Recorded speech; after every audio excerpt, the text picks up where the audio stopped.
Southern Miss losers, 42-14, an absolute whacking at the Rock today. And I don't think anybody, actually, I know nobody here thought that because we all picked Southern Miss to win. I said, even on the podcast, I said, wow, we have Southern Miss across the board. I don't know if that's a good thing or a bad thing. And I guess it was a bad thing. So Southern Miss, what was the final stat? 88 total yards rushing allowed by Georgia State. Coach Hall knew it. We talked to him on Wednesday. He said, we've got to stop the run. Austin, they didn't stop the run. Jackson, they didn't stop the run. And that's what happens when you don't stop the run against Georgia State. 42-14. Southern Miss is going to have to wait another week to get bowl eligible. And so, Jackson, what are your immediate thoughts watching the game? Well, Coach Hall said it, and we kind of all have to agree. Georgia State played their best game. Southern Miss played their worst game. They got dominated on the O-line and D-line, and it really showed. It made a Southern Miss defense that looked great all year long look human, look less than human even. 388 rushing yards. No team has really been able to rush like that outside of Miami on this Southern Miss defense this season, and it was a shock to everybody. Dalen Gill, we talked to him after the game. He was surprised about it. They got punched in the mouth, and really the only thing they can do is use that as motivation going into next week.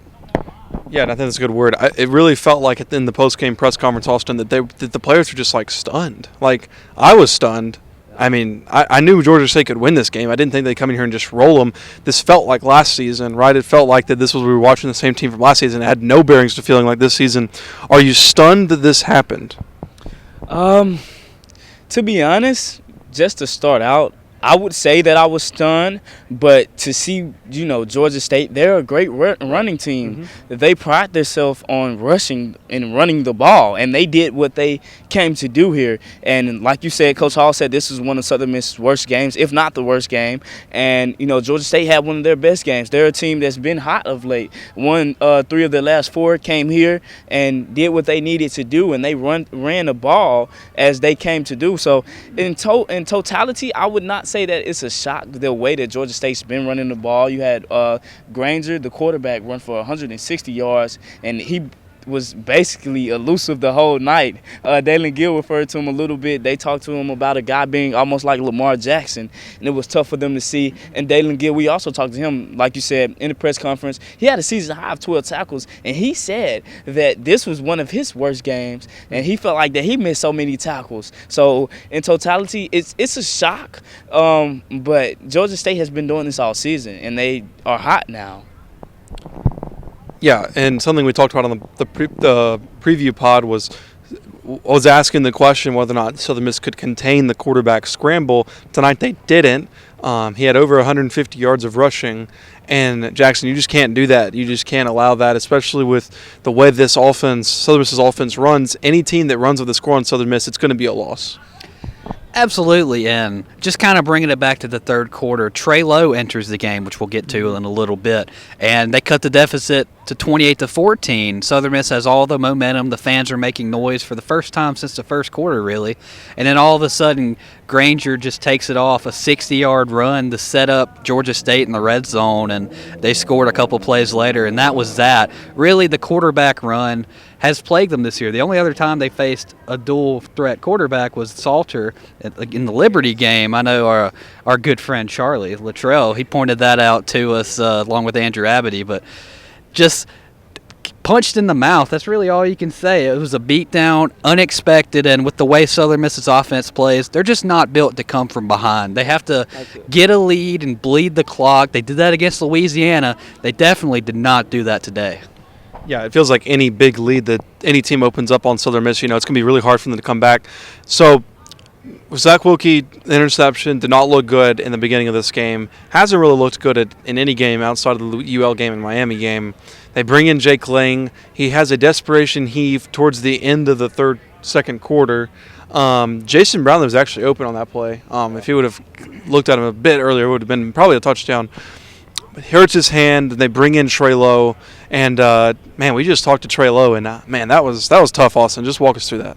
Yes, we just talked to Trey Lowe in the press conference, and he was honestly a guy that we as the media actually wanted to talk to Trey Lowe beforehand.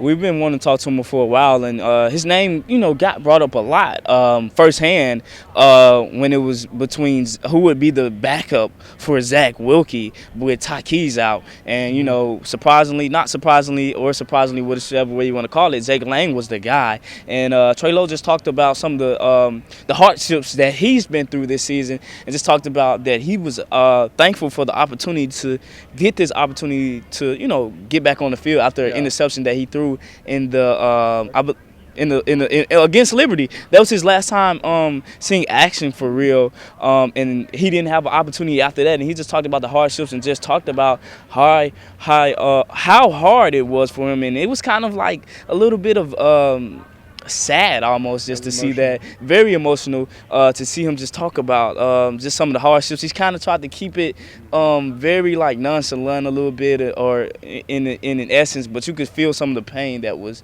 coming through his voice when he talked about coming back from injury. I know he had an ankle injury or a leg injury, foot injury, and coming back from that and just not being able to get his opportunity and finally be able to get it. And he played fairly well there. I think it was 6 for 14 for about 80 yards. He played 84 yards. He played fairly well, but it just wasn't enough, and you talked about it, Jackson. Just the 60-yard rush by Granger right there just sucked the energy out of this stadium, and you could tell that was it right then and there. But Georgia State did an excellent job of rushing the ball, and it was all about totality. We knew coming into this game that it was going to be strictly about running the ball. This was a messy game. It was a wet game early on, and it was about who can run the ball better. And Georgia State, like you guys said, dominated at the trenches specifically, Yeah, Southern Miss without Janari Dean today and Jacarius Caston. I was on the field. You were in the press box being dry, and also I don't know where you were, but I was on the field getting wet, trying to see if I could find Janari Dean, and he was standing in sweats with Jacarius Caston. And as soon as I saw that, I was like, man, Frank Gore better be playing well today. Frank Gore came out of the locker room with his left ankle wrapped, and I don't think I've seen him with his left ankle wrapped in a while. Still had a pretty good day, but like we've talked about, when 89 yards for Frank Gore. Yeah. Okay. But like we've talked about, man, just when it was 21-0, I'm sitting there with them. It's just really hard to see this Southern Miss offense come back, and this whole season has been based upon the defense putting the offense in situations to score the football. Outside of last week, that's how they've won every game, right? And this week, when the defense is being gashed like that, there's not much the offense can do, right, Jackson? Absolutely, and look, here's the thing. It was the 10th best rushing offense in the country with Georgia State against the 17th best rushing defense in the country with Southern Miss. Something had to give, and the rushing offense of Georgia State clearly dominated. And here it is for Southern Miss against the second worst rushing defense in the Sun Belt.